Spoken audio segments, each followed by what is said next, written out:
Hi, I'm Kat Francis with Scorpion Forge here in Springtown, Texas, and I'm going to show you how I make a set of rings for my friend Jelly Holland, who likes to sell them on her tours.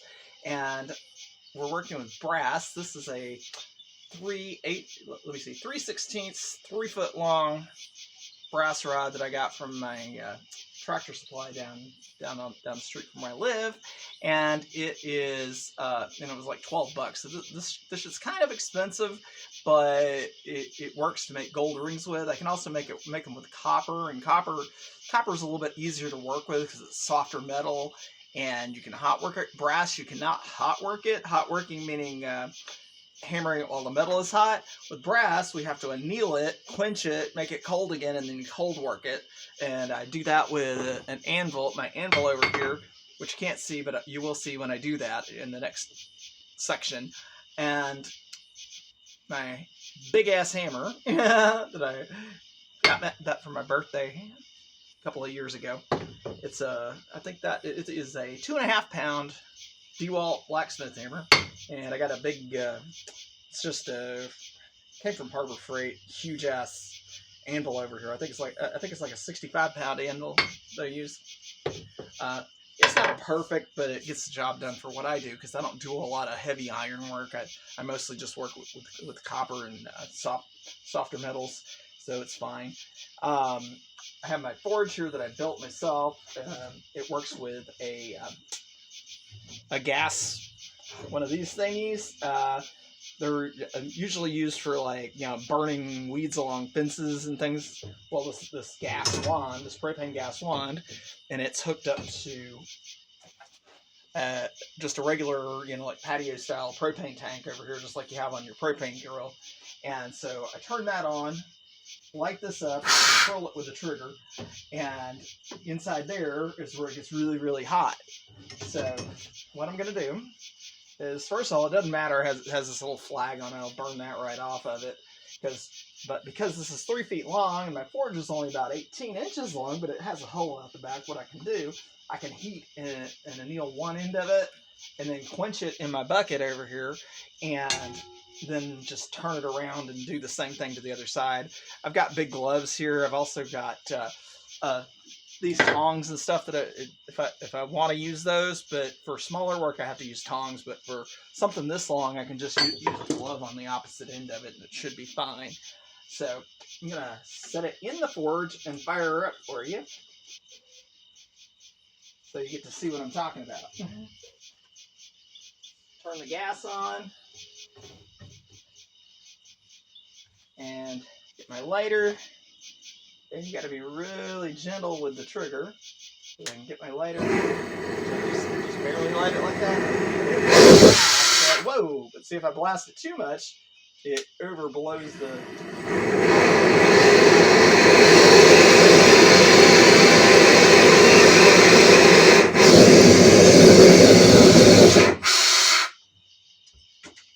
And be careful.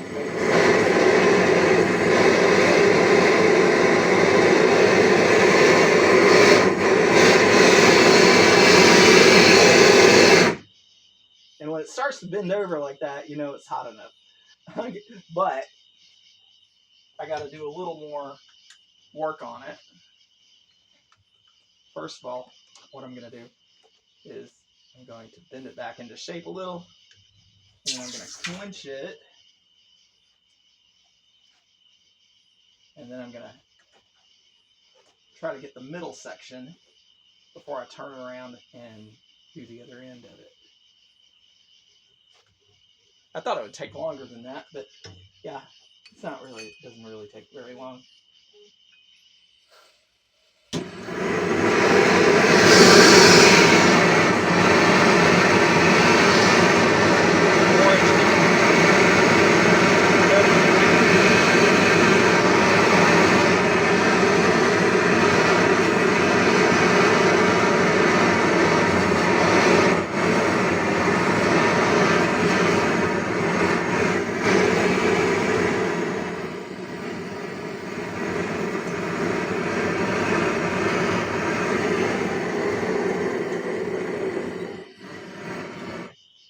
Okay, I got it orange hot, and so when it gets to orange hot, it can sit there and stabilize, normalize for a little bit, and then we can quench it again.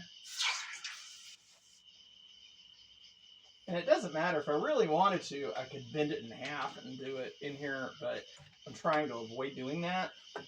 And so to avoid doing that, make sure that it's cold all the way down there. Okay, it's deeper than my bucket. So I'll just slap it. Get that bit in the middle right there. Make sure it's getting quenched. But it's alright. It won't hurt anything as long as I don't touch it with my bare hands. I can use this. This will even work. Make sure that it's all the way cooled, because we don't want it to be too hot. And now,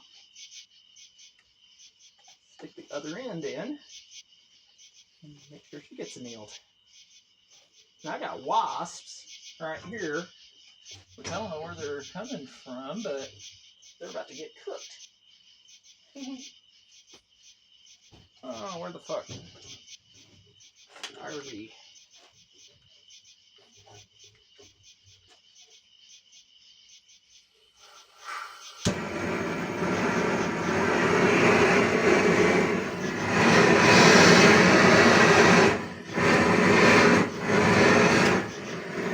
Some of those wasps so that they don't try to sting me while I'm in the process of doing something or handling hot metal. It's a safety hazard.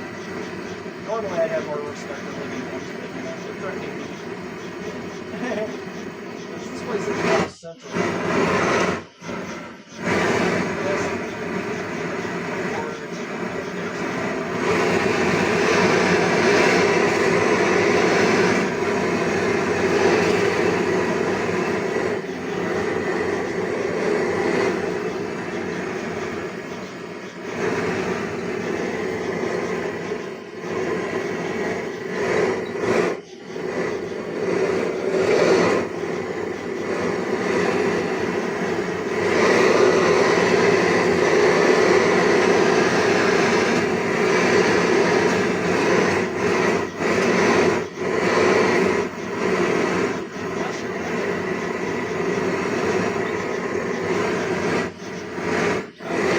Orange. Yeah, because we want it orange hot. We don't want it to get too soft and bend, but that's as hot as we want it to be. And anneal it. We're just trying to anneal it. The annealing process is what we're looking for to soften the metal so we can work it. And then come over here and splash more water on it. Make sure it's all the way up to the length of the pipe. There. But we're going to use all of this, so it doesn't matter. It needs to all be annealed. Yeah, it doesn't have to be perfectly straight, because it's not perfectly straight. I have the solution, which is called a big-ass hammer. Right here. Cool. Alright, I'm going to pause the video and readjust the camera so you can see my anvil. So you see the next step is hammering this shit out. And then periodically I'm going to have to anneal it some more while I'm working with it. I'll probably have to hammer it flat one go round and then anneal it again, come back and hammer it a second time. So that's how we're going to do it.